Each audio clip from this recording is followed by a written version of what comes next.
दीपका छौरा लत भुइया सुता के दीपका छौरा लत भुइया सुता के चढ़ल जवानी तोहर धोरी किनार बा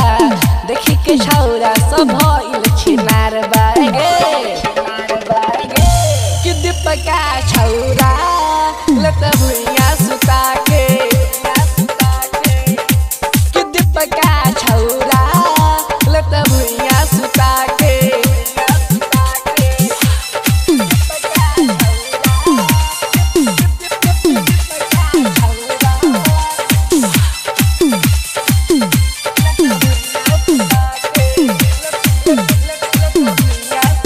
चले लो गोरी तू तो कमर हिला के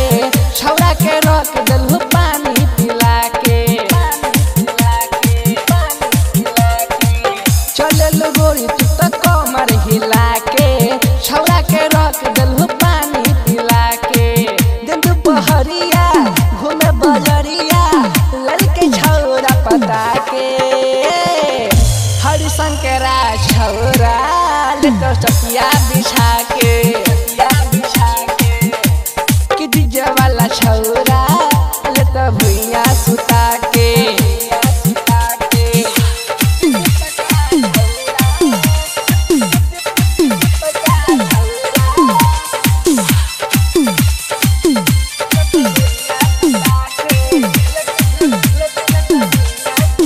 राइटर बिट्टू के बतिया ले मान गे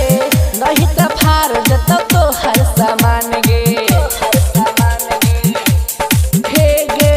राइटर खुद्दू के बतिया ले मान गे नहीं तो फार जतो तो हर सामान गे अनिस दीवाना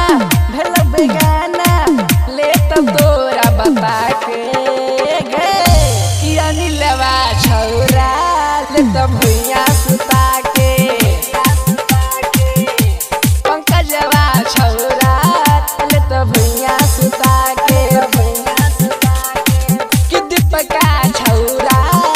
ले तो भुइया सुता के चढ़ल जवानी तोहर धोरी किनार बा देखी के छौरा सब भइल छिनार बा कि दीपका छौरा ले तो भुइया सुता